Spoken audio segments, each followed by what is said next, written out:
90% of the murders solved in the United States are solved within the first 6 hours.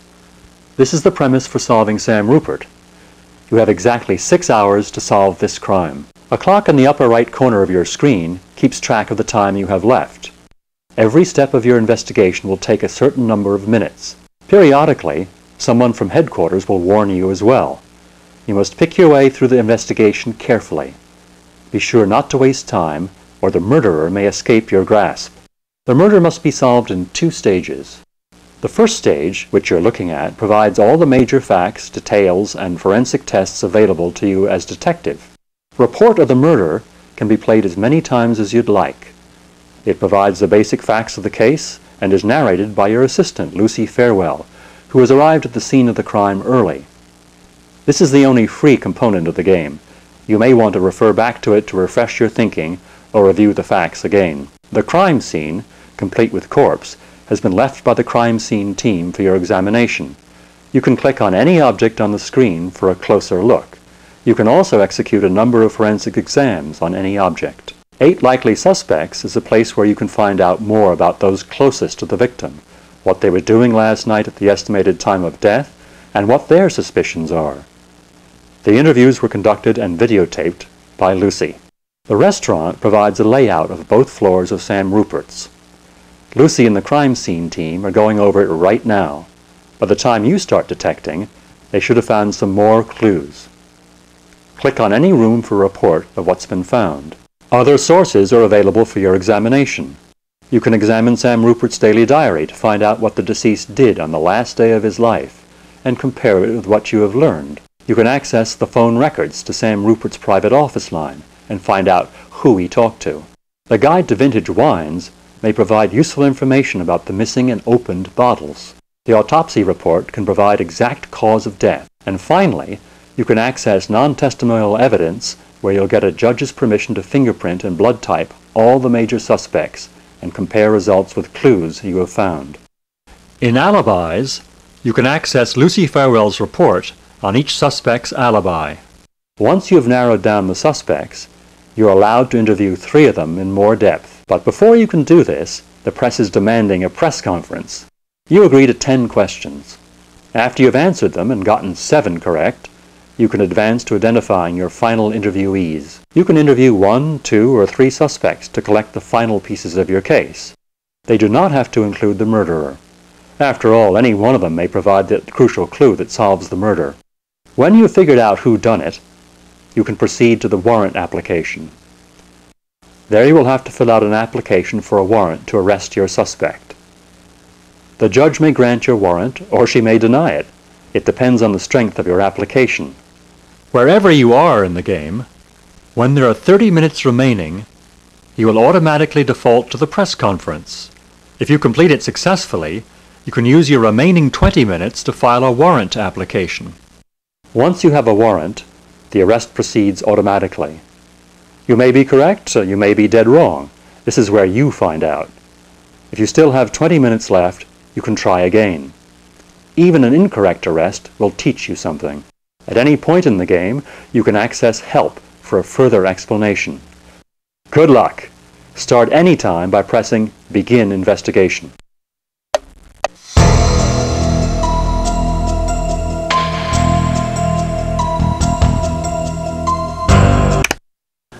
Here are some crime-solving hints. Since you only have 6 hours to find your murderer, you must use every minute wisely. Pay close attention to details. No clue is too small to consider. As you accumulate facts, try to eliminate suspects. Although it takes some time, it is a good idea to interview everyone. How somebody says something may be as important as what they say. Be on the lookout for a suspect who reveals something they shouldn't know. Thorough detective work will give you a more complete picture of Sam Rupert's life in general and the murder itself. Remember to review your notes frequently. Make sure to take a last look before calling your press conference. The press can ask tough questions.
The victim's name is Sam Rupert. Male Caucasian, age 41, height approximately 6'1" and weight approximately 180 pounds. He owns an extremely fancy restaurant in Alameda Canyon called Sam's. It's got great food, but it's particularly famous for its wine cellar. That's where the body was found. It was early this morning before anyone else was in. The cleaning lady discovered him at around 6:15. She called it in a few minutes later. There's a setup in the wine cellar for wine tastings, fancy dinners, that sort of thing. That's where he was, right next to the dining table down there. There are no signs of struggle, and the only apparent wound is a small puncture in the side of the neck just below his left ear. Only a single drop of blood. The OMI thinks it may have been done by a pin, but there's nothing around. They estimate time of death at near midnight. The crime scene people have been all over it, but we've left it for you to take a look for yourself. The autopsy will tell us more. There are no signs of forced entry into the building. The maid says it was all locked up and nothing seemed unusual. Rupert was talking on the phone in his office when the last staff left at 11:30 p.m. $6,000 in cash from last night's business is still on hand, so burglary wasn't a motive, at least not overtly. A very good bottle of wine is missing. A second is sitting uncorked on the table next to the body, so are 2 half-filled wine glasses. It looks to me like Mr. Rupert knew his murderer. Our initial inquiries about the victim seem to indicate a very good guy. He's very active in local charities, and his staff seem to like him. I asked Bill H. at headquarters, and unlike a lot of other restaurant owners, this one's clean of any mob connections. I don't know, Detective, but this looks like a tough case.